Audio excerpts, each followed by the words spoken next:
Well, welcome back. We're about midway through your training program, and we've gotten you up to speed. We talked about those 4 secrets to success. We talked about your selling skills, talked about your work habits. Hope you're coming to work now instead of coming to work to wait. We talked about your attitude, your selling attitude. I hope you've noticed if you've been south lately with your attitude. A lot of people about this part in our regular class tell me that, whoa, this has kind of been a good reminder. I've gotten a little off track lately on my attitude. Attitude is one of the most important things. The other thing we talked about as far as those secrets was your choice of customers. And I hope you realize that talking to the group on the right, the repeats, referrals, and be-backs, is the easy way to sell more cars and make more money. In fact, the title of this program was How to Double Your Income.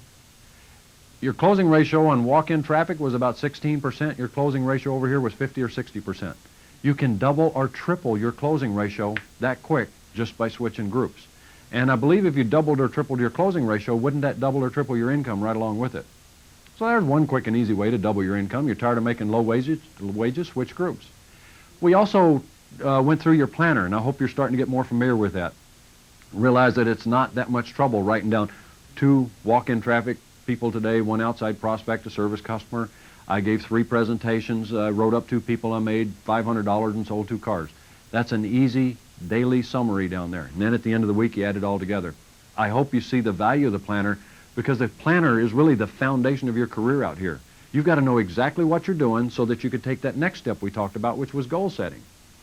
And now that you have good, clear goals, and I hope you made a business plan. I hope you wrote out your 5-year plan, where you'd like to be. It doesn't have to be an outline. Just write out a sentence where you'd like to be 5 years from now. You want to start clarifying that 1-year goal. And then you want to start setting those short-term goals. It was also about this point in a class where a salesperson not too long ago said, well, when are we going to get to the fun part of selling? Gosh, I thought this was fun.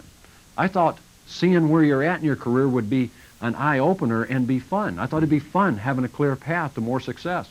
I thought it'd be fun realizing that you're wasting your time with walk-in traffic out here. I thought all that'd be fun. I think he was talking about the fun part of selling, the closing and handling objections and staying off price. Setting up a follow-up system, going outside and prospecting, the fun part of selling, the action part. Well, that's on another series. This tape set is about the fundamentals of selling, about the foundation. You know, when you go out and you build a new house, the first thing they do is pour the foundation. You look at a foundation, there ain't nothing exciting about a foundation. It's not that pretty. It's kind of boring to look at. Then you add the walls, then you add the windows, and then you got that nice view from your living room. Now, that's pretty. But which is more important, those windows or that foundation?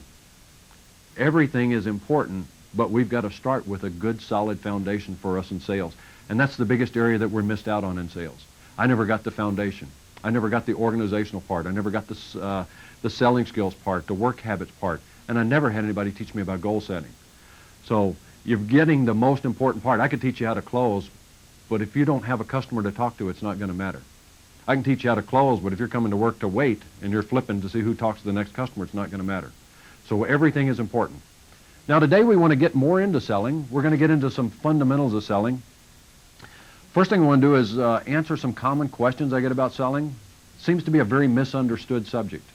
We want to lay out the buying and selling process for you, and then we're going to cover some statistics from our customers, things that they tell us that they experienced in the car business. Now common sense, if they said they don't like it if we do this, if we changed that and did a better job, would we probably sell more cars? Of course. The problem is all the statistics are terrible and we haven't made any changes. If somebody came to get it, if I come down to buy a car, and statistically almost all the people walked on the lot with the intention to purchase, if I came to get it, how hard should it be to sell it to me? We're missing 3 out of 4 sales consistently, and it shouldn't be that difficult. Turn over to page 49 in your workbook. Page 49. A few questions and answers on selling, common questions I get. Number 1, what does sell mean? What are we supposed to be doing out here? A lot of people misunderstand. They don't think they're supposed to stand there, smile, tell everybody everything they know about the product, and see if they want to buy it. That's not selling. I wanted to make sure I gave you a clear definition, so I looked it up in the dictionary. Straight from the American Heritage Dictionary. A, sell means to convince. 1A, sell means to convince. Now, I didn't say wait for them to make a decision. It said convince them to make a decision. Now, you don't have to worry about tricking people into something they don't want, because that's not going to happen in real life, because when you start pushing people, they resist. What we have to do when we convince is find out what they want and show them how to get it. Now, I looked up convince. I want to make sure I understood that word. 1B, convince means to bring to belief or to persuade. To persuade. Now, there's that old saying, telling isn't selling. Have you heard that presenting isn't persuading? A lot of us go out and present our products, but we've forgotten to persuade them to take an action. C, persuade means to cause somebody to do something. It's not wait for them to do something. Persuade means to cause them to do something. So I'm supposed to convince them through persuasion. Persuasion means to cause. Now D, it says to cause by means of reasoning. Reasoning, logically, would be give them a logical reason to do it. But I looked up reasoning. Reasoning means providing the basis, the logic, the basis for an action or decision. You have to sell to two things, people's excitement and their logic. We close with emotion and we close with logic. You get them excited about the car, that gets their emotions high. Then you close with logic. You provide the logical reasons to go ahead and get this thing. So you need to do a little bit of both. Now, right under that, it says, based on these four definitions, does selling mean waiting for somebody to buy something, being friendly, giving them information and hoping they buy, or finding out what they want, giving them the information they need to make a decision, give them a reason to purchase, and convincing them to get it now? Which do you think selling means? A lot of us are missing out on a lot of sales because we thought we were just supposed to stand out there and smile and give cars away. That's not the answer. Number two, so what are we supposed to be doing to sell? Well, there's a whole list of stuff here. A, you need to present yourself positively as a professional. It's easier to sell if they see that they're talking to a professional. B, it means making the customer feel comfortable and doing it quickly because they're in a very uncomfortable situation. And the selling steps are designed to work people through this process. C, controlling the situation, gathering all the information on why they want what they want. That's called investigation.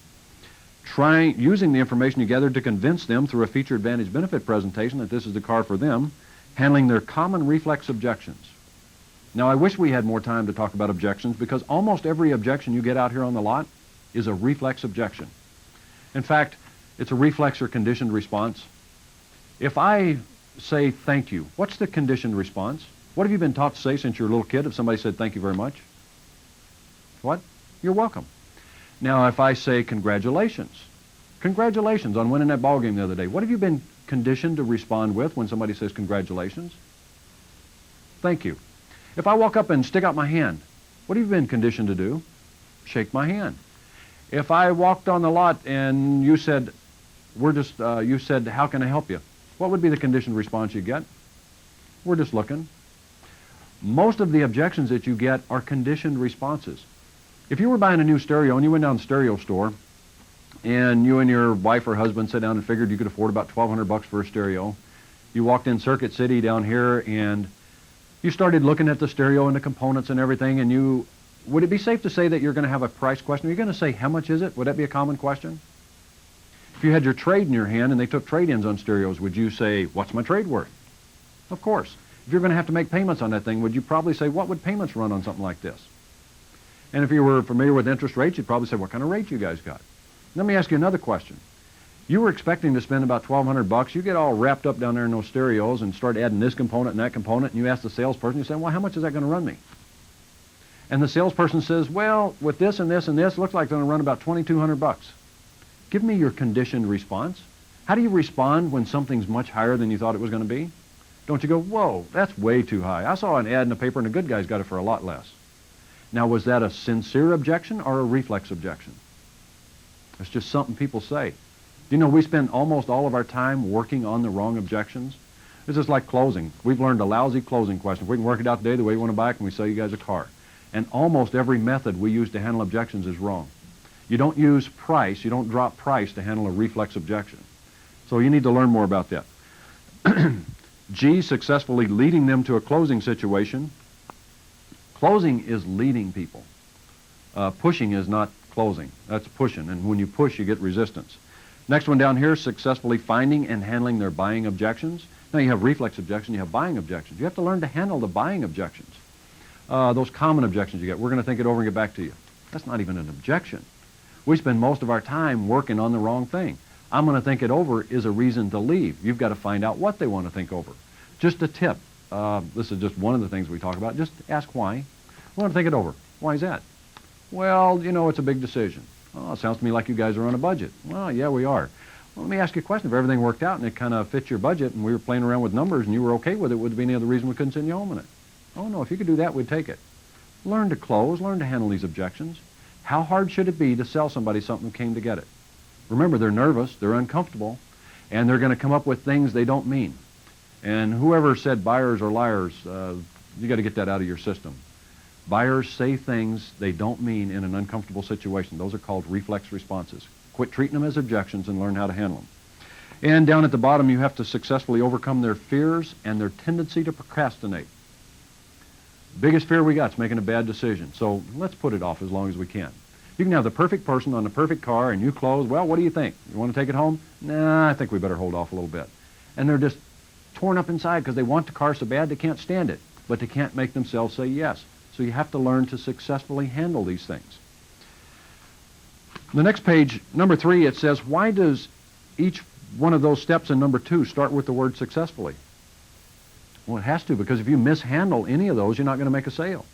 If you don't make them feel comfortable quickly, if you don't build that rapport, ease the tension, you're probably not going to have a sale. If you don't handle their objections right, probably not going to have a sale. If you don't investigate properly, you're going to make a bad presentation, and you're not going to make a sale most likely. Selling is a little more involved than standing around telling everybody everything you know about a car. And it's unfortunate that that's all we were taught. You really do need to dig in and start learning more. Number 4, what's the difference between a want and a need?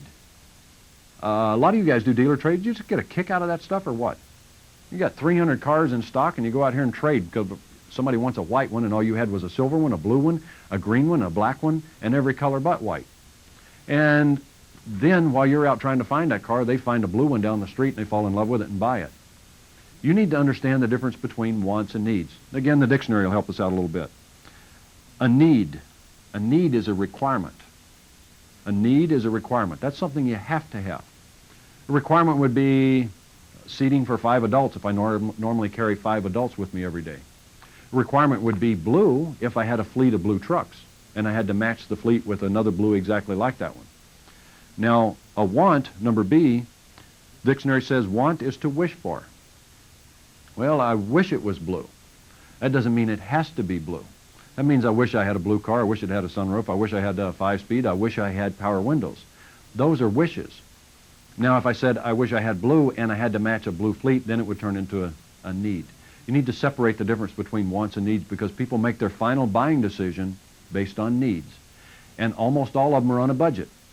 So learn to work with needs. Number 5, what percent of the people really have to have what they tell us they want? And the flip side of that question is, what percent of the people don't get what they want? Well, only 14% actually get the car that they said they had to have or I'd like to have. I want a white one of those with the sunroof, the CD player, and no special wheels. Only 14% get the white sunroof, CD player, special wheels. 86% settle for something else. But you can't get them to settle for something else if you use that script we were all taught. Customer walks on the lot and says, I'm looking for a white one. If you don't have one, what have we been taught to say? I don't have one, but I can get you one. You just took all the urgency off buying today. You also just asked them a closing question. I don't know if you realized it. You with them 30 seconds and you popped the closing question. Guess what they respond with? No, I think we're going to hold off. You can watch them back up when you ask that. We're looking for a white one. Do you have one? No, but we can get you one. Oh, no, I think we're going to hold off for a little bit. Reflex response. So you got to learn a better question. Number 6, another common thing I hear on selling. I like the car business, but I don't want to be in sales if selling is pushing people into buying something. I don't want to be in sales if I have to be a car salesman. That negative car salesman word there for a minute. Well, that's not selling. I gave a class at NADA one year. They asked me to talk about non-confrontational selling. And I'd really never thought about that word, non-confrontational, until they asked me to talk. And I got to thinking about it. The alternative to non-confrontational selling is what? Confrontational selling. Now, if I push somebody, would that be confrontational? If I lead them, that would be non-confrontational. Do you know that almost everything you and I were taught is confrontational? We're out there pushing people into buying something from our greeting on. How can I help you folks? Nothing, we're just looking. How can I help you solicits a resistance response? Nothing, we're just looking. You just solicited your first objection. I know you didn't mean to, but you did. Our closing questions. What do we got to do to make you a deal? If we can work it out today the way you want to buy it, can we sell you guys a car? If terms, figures agreeable, could we wrap this up and send you home in it?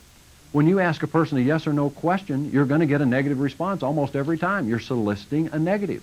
That's resistance. That would be a confrontational close.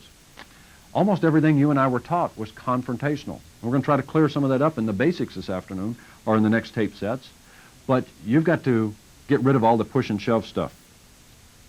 Let's take a look on the next page at the basics of buying and the basics of selling, the steps to buying and the steps to selling. Now, we had these on the board in one of the other tapes. This timeline, I think we agreed that we should spend about 80% of our time out here doing this. Now, 80% of our time should be spent building value, and the reason we do this, and we build value by the basics: first impression, greet the customer, build rapport, investigate, present, demonstrate, prove it with your evidence manual. We do these steps to work the buyers through the buying process, which was like, listen, believe, and buy. Now, if we skip these steps, don't we also skip these steps? And if you don't make them like you, good luck selling them. 71% of the people said they bought because they liked you, trusted you, and respected you. So the selling process is designed to work people through the buying process. That's assuming that you take the steps in the selling process. You know, when we talk about those basics, we're going to cover them in the next tape. We talk about the basics, and people think basics. That's so simple. We know the basics. It's give a presentation, a demonstration. We know we're supposed to investigate, build rapport, but we don't do any of that stuff. We go straight from the curb to the car almost every time. In fact, let's look at some statistics, some facts from our customers on page 52. Let's look at what they said happened when they went out and bought a car. Page 52. Now, before, to remind you, we asked before, out of every 10 people you talked to, how many you gave a good presentation, good demonstration to? In fact, we left out the word good, and it probably came to, what, 2, 3, maybe 4 out of 10 people, if you count all the people. Well, I got to remind you about people, and most of the people are not going to buy the car without driving it first. In fact, number one, 99% of the people, almost all of the people, 99%, said they wanted to drive the car before they buy it. Now, I understand that a lot of people walk on the lot and say, I don't need to drive this thing. I already drove it down the street. I just want to know your best price. Have you ever sold somebody a car who could have bought it down the street and paid less money? Of course you have. How'd you get the extra money? You did something the salesperson down there didn't do. You built value, you did a service walk, you introduced them to people, you made them like you. If you're just selling on price, you got to have the cheapest price in town, and that sounds to me like lower in dirt commissions. And I don't know why in the world you would want to sell based on price. If you skip these steps of selling that we're talking about, you've skipped the opportunity to close more sales and hold more gross. Number two, 78% of the people who go out and look at a car or truck buy one. 78% who go out and look at a car or truck buy one. Let's do some math on this. You talk to 3 or 4 people a day. I'm guessing that you work, give or take, about 25 days a month, so that's about 100 people a month that you talk to, give or take. And again, these aren't exact figures. Now, we just found out that 78% of the people who go out and look at a car or truck buy one. So what's 78% of 100? You're right, 78. Now, that's how many you're going to buy from the people you talk to, give or take, in a month. Now, the average salesperson sells 10 cars a month. So how many sales does the average salesperson who sells 10 cars a month miss, if you count all the people that we talk to out here? Just 68. That's not too bad. We sell 10, we miss 68. Now, in some of our classes, people about this time raise their hand and say, well, where did these figures come from? Well, these are a combination of NADA and other industry sources, companies like ours that do surveys. But instead of worrying about where the numbers came from, if that sounds too high and that sounds unrealistic, some of you guys been to some of our classes before, what should we do? If it sounds too high, just change the number. Don't argue about where it came from, just change it. Change it to 34, cut it in half. You feel better now, knowing you're only missing 34 sales? That's too high, cut it in half. How about 17? That's too high, cut it in half. How about 8? Don't worry about the numbers and where they came from. If you say, well, I'm not talking to 100, I'm only talking to 50, that means you're only missing 34 sales. It's just how the numbers work. And if you're missing 8 sales a month and you're selling 10 cars a month, there's almost double your sales. Now, how do you pick up the extra sales? How can you go back and get the extra 8 sales that we're missing? If we cut it 4 times and get it down to 8. Follow the basics. The basic steps of selling. Another way to double your income. Number 3, 85% of these people, 85% of these 78 decided to buy a car before they ever walked on the lot. They sat around the kitchen table, figured their budget, figured out colors and equipment and everything else they'd like to have, and then they went and looked at cars. But now I would agree, when they walked on the lot, the first thing they said is, "We're just looking." That's a reflex statement in a buying situation. Get used to it. Number 4, 58% of the people bought the same product they went and looked at first. I don't know if this makes sense. I'm going to go buy a car. I want a Ford. Should I go to the Ford store or should I stop at the Chevy store? Kind of makes sense that if they want a Ford, they go to the Ford store. In fact, I would think that this figure, number 4, would be much higher if we gave everybody good presentations, good demonstrations. If I want to buy a Toyota, I go to the Toyota store. If I want to buy a Lincoln, I go to the Lincoln store. If I want to buy a Mercedes, I go to the Mercedes store. And I believe that's probably true with most people. Remember before we talked about assumptions? You have to assume if they're standing in front of you, they came to get a car. You have to assume if they're on your lot, they came to get your product. You have to assume if they're at your dealership, they came to buy from your store.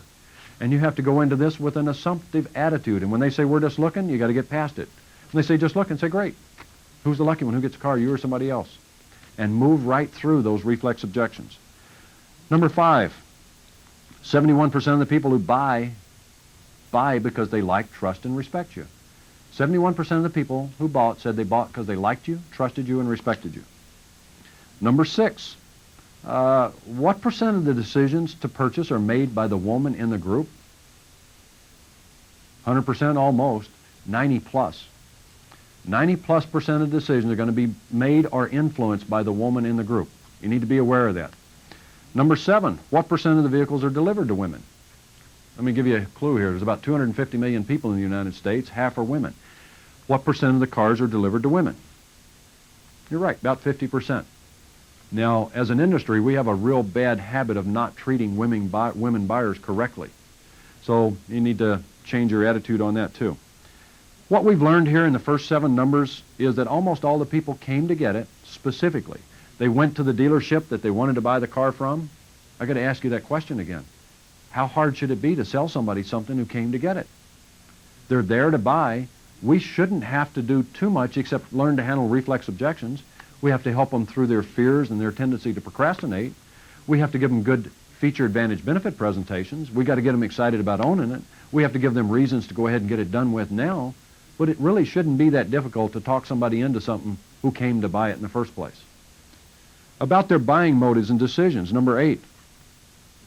I think I made the statement on an earlier tape.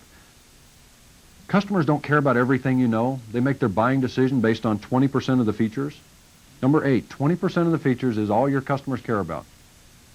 If your buying motive is comfort, you're going to be bored stiff if somebody gives you a performance presentation, if they're talking to you about economy and dependability. If your buying motive is comfort, what you want to hear about is the comfort features on the car and what I get out of those features. Number 9, 80% of the buying and selling is done out here on the lot. This is where the car's sold. You don't sell cars in this little room in here. The sale is either made or it's lost out here on the lot. And it's made or lost based on the words you say and the actions that you take out here.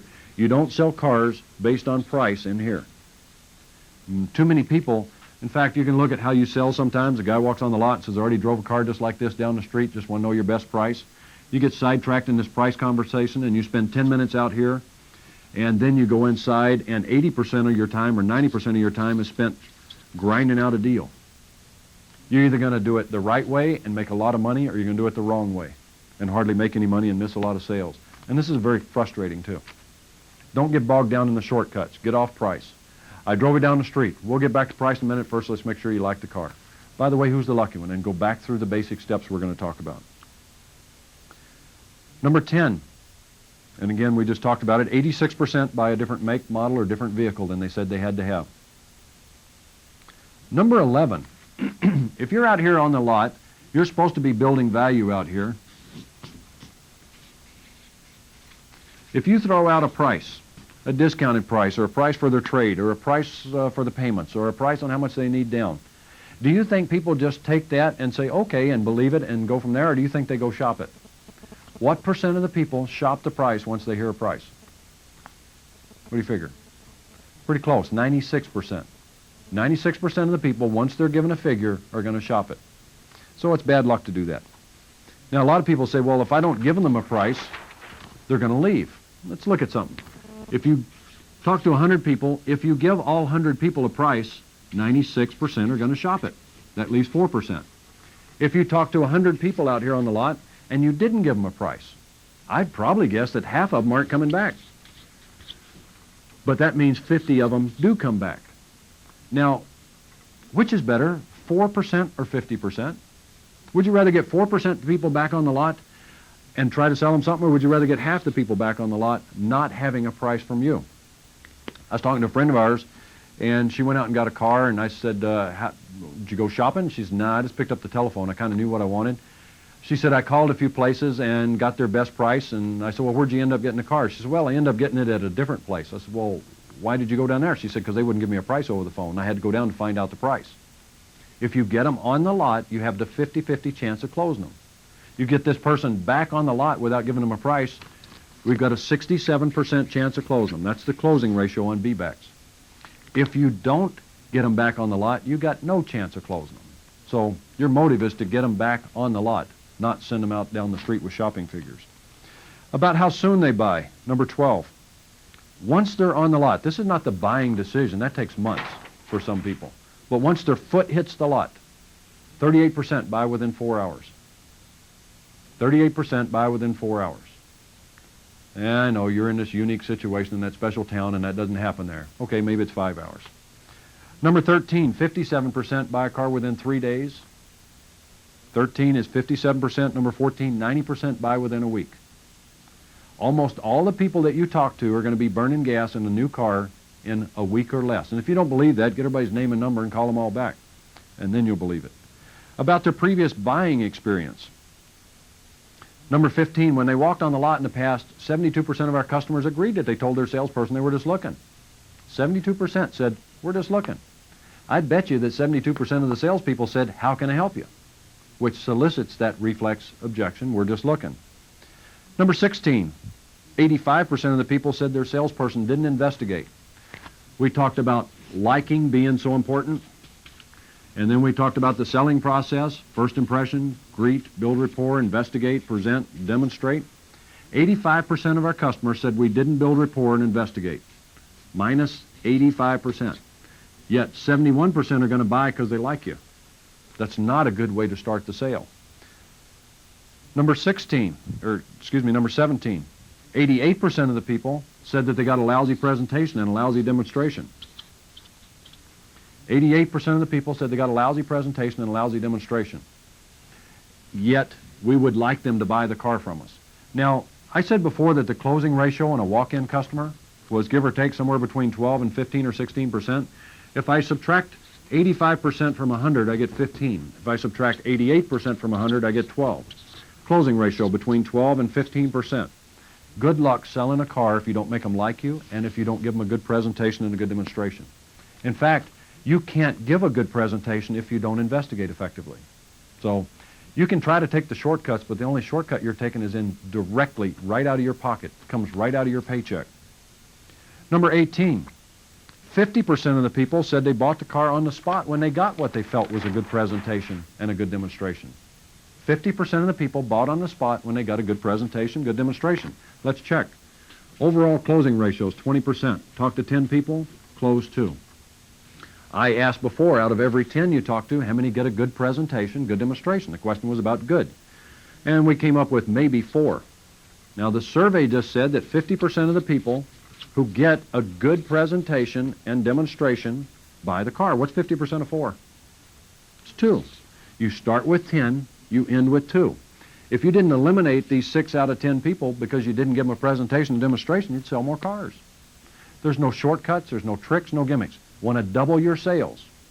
That would also double your income. Just using a little math problem up here. If I wanted to double my sales, if I wanted to make this number 4, what would I have to change this number to? 8. If you give 8 out of 10 people a presentation and a demonstration, a good one, you can expect to see an improvement in the bottom number down here. That's just how it works. This is math. That's what the tracking is all about. Number 19. When we talk about follow-up, 90% of our customers who leave the lot without buying are never contacted again. That B-back with that 67% closing ratio, they never come back in because nobody stays in touch with them. 90% of the people said we never contact them after they left the lot. And I guess that makes sense. 6 out of 10, I'm sure we didn't bother to contact them because they didn't even qualify for a presentation or any of our time. We sold 2 of these. The other 2, one was a checkout and the other one wasn't worth staying in touch with. So I would probably agree with the statistics. We might have stayed in touch with this one, if any. Next number, number 20. 90% of the people who do buy a car are never contacted again about buying another car. And that's crazy. Your best source of future business is that group on the right before. Repeats, referrals, B-backs, incoming phone calls. But you have to stay in touch with them. If you're going to turn this into a career instead of a job, a lot of people I know are just doing this for a while until a decent job comes along. Well, I can guarantee you there's not a decent job that offers the potential that this business offers if you did it correctly. And while you're waiting, you're missing all these opportunities to build that long-term future customer base. And some of you guys got a good follow-up program. And for those of you in the room that have a good follow-up program, if you're getting 40, 50, 60% of your business from repeat and referral customers, doesn't that mean when you walk through the door each month, you got half a paycheck already made? If you're averaging $4,500 a month, you got half of that already coming in before you step on the lot. And it's from work you did yesterday, last week, and last month. So when we talk about success in this business, we're talking about overall success. Short-term success comes from following the basics, giving people good presentations, demonstrations. Short-term success comes from good closing skills, good methods to handle objections, staying off price. Long-term success comes from an effective follow-up program. You need a combination of short-term success and long-term success. Make sure you've got a good career going here, not just a good day going. Number 21. You know these statistics on follow-up, 90% are never contacted again after they buy? That's crazy. Because what percent of the people buy more cars? No, not 100%. Some get too old to drive anymore. Some don't make it. About 95%. 95% of the people in this business are going to have the need for another car and the need to pay somebody another commission. And I don't know how to tell you, but it's either going to be you or it's going to be the salesperson down the street. And you can stand out there on the lot and pre-qualify people till you're tired of it, or you can go out there and talk to everybody and make some serious money. Now, one of the biggest objections to talking to everybody and doing a good job with everybody, yeah, but what if I spend time with them and they don't buy? That's life. What if I spend time with them, write them up, don't talk price like you say, go in, put them on paper, and I find out they got bad credit? That's life. Let me ask you a question about that stuff and about pre-qualifying.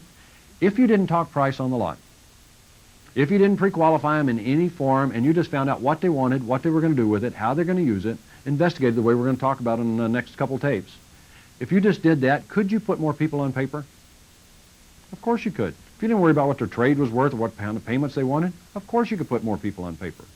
Now, if you put more people on paper, I would agree that you're going to put some on paper who can't buy because of credit. I'd agree that some people will be on paper and can't buy because you got them on too much car. I'd agree that some people can't buy because they owe too much on their trade. But let me ask you a question. Since you wrote more people, even though some are stuck in their trade, some got bad credit, some are on too much car, would you sell more cars? Of course you would. And the decision you got to make for your long-term success in this business, are you going to try to take the shortcuts that end up in average wages, or are you going to do what you need to do to make some serious money in this business? Professionals in this business make $75,000 a year plus. Any of you watching this can do that, and you can do even more than that, but you can't do it the way we were taught. You guys need to go back and review this, talk about it, pick the 3 most important points, and when we come back later, we'll talk about some tips on working with people, then we'll get into the basic steps of selling. Have a great day, and I'll see you on the next tape. This